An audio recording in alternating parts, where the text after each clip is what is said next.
Hello there. We're in London Centre Point. We're up high. We're not in Russia though, but that's what we're here for. We're here to play Metro 2033 by those crazy Russians. Those nice Russians though, thanks to THQ. We're going to go check out some 3D action and, well, live in a bunker for a while. So, coverage coming up, interviews, the gameplay, the lot. Only here at XG 24/7. Now, back to work guys, back to work. Man continues to destroy man. Even the apocalypse couldn't put a stop to that.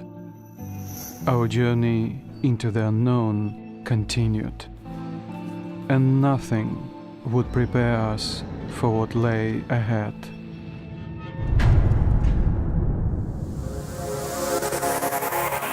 Sadly, there's nothing that interesting underneath London, just a subway system that's nothing like Russia. Thanks to the presence of a Russian-based video game, we all felt straight at home. We got a chance to sit down with Dmitry Glukovsky. Yes, I got the surname right. Wicked. To talk about the game. You know, this game is based on his book. How cool is that? And he thought that too. How does it feel to have this cult novel turn massive and being it's a video game? How great's that? It's quite great, as a matter of fact. It's not worse than getting your novel turned into a movie in Hollywood. Well, speaking of the dimensions of video games market, it's pretty much the same right now as the dimensions of a movie market. So it's pretty much the same, but it gives you much more interaction, much more immersion than your average movie you go to cinema. Instead of watching just 90 minutes movie, you're getting like at least 10 hours of gameplay, of a dance gameplay, of complete immersion, complete participation, interactivity, which is just amazing according to me. Part of that, I think, turning books into games has a noble mission of drawing into reading some audiences that never read in their lives, such as lots of gamers and their teens. They would just rarely or never read. But if they like the story behind the game, they probably might get interested for the book or for other books in general. So I think it's a great idea, actually.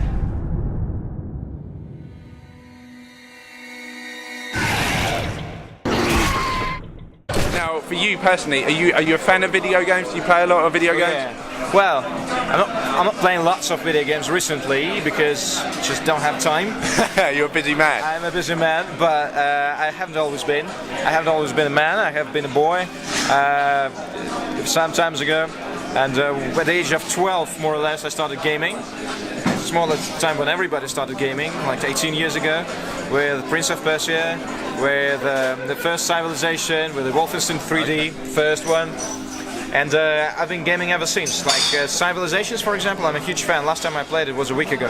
Oh, okay. Yeah. Still got time to play games. It's relaxing me, you know, and I'm only playing at the stage of the development and construction of civilization. When everything is built, it's totally boring. I love the development, I love the progress. Yeah. Excellent. You spoke earlier. You made it into a video game. Now, if you got the option to make it into a massive movie, a blockbuster movie, would you take that offer? Can we see Metro 2033 hitting a movie? You can, and you probably will. Oh, okay. Because I'm working on that, and I decided not to go with Russian film producers because they don't have the know-how, the skill, and the expertise for that. But rather to go with American film producers and studios, and I am currently in negotiations. Okay. And I'd love to write a screenplay. Yeah, that's a secret. Until the paper is signed, I don't say anything. Oh, okay. Yeah, but I'd like to write the screenplay on my own, just to make sure, just like in this game, that the spirit, the atmosphere, the meaning, because the meaning is very important to that book, to that game, that the meaning is there in the movie. It's just not a mindless shooter or something. So, if you were to you make it into a movie, like you say, you're probably going to, who would you have starring as your lead character? Who would take that role?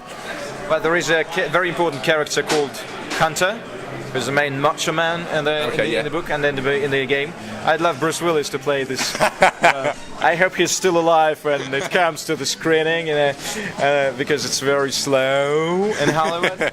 Yeah, and the boy role is supposed to be played by someone who's young enough. So I say well, I used to say like Matt Damon, but Matt Damon is too old right now. I say Shia LaBeouf, but you know, he's going to be too old as well. The guy's supposed to be 20 years old, and 20 years old styles change every time. So, anyway, it's the producer who decides, you know, not me. Why should we hesitate? Let's shoot this red spy and be done with it. Shouldn't we call the Gestapo? It'll take them forever to get here from Reich. Who'll watch this pig till then? Yeah, my name's Hugh. I'm a producer on the game, so I've been working with the development studio to turn Dimitri's project into a video game. The history behind the game is when the book was first out, being published on the internet, the studio discovered it. They actually contacted Dimitri and said, "We think we can make a game about this." They were desperate to make a game based on this world. When they approached THQ and had a demo to show us, we thought this got enormous potential. The story, the characters, the plot, this incredible setting that Dimitri has brought us has given something that makes this really quite unlike many other video games out there. It's kind of like a level of depth and maturity that you don't really see in games these days. So we were really excited about the opportunity as well.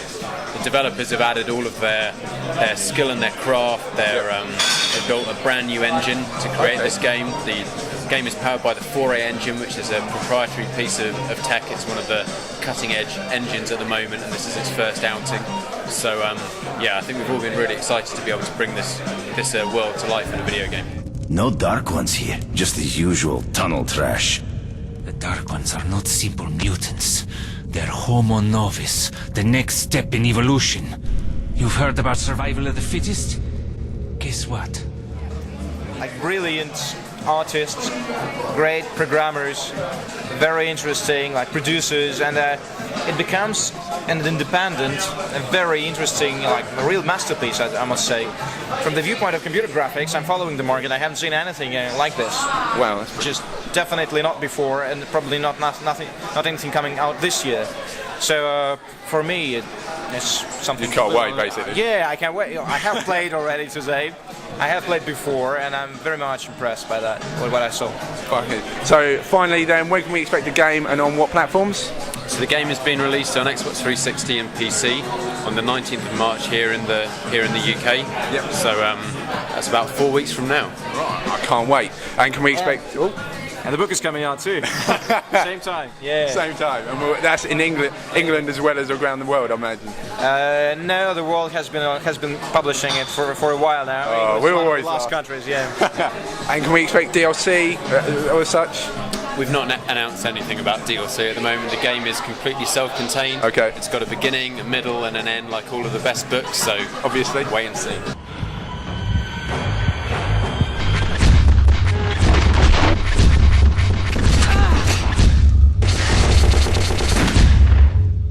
Yeah, so I was talking to her and she was like this and that, and she was talking, why don't you come over? And I was like, no!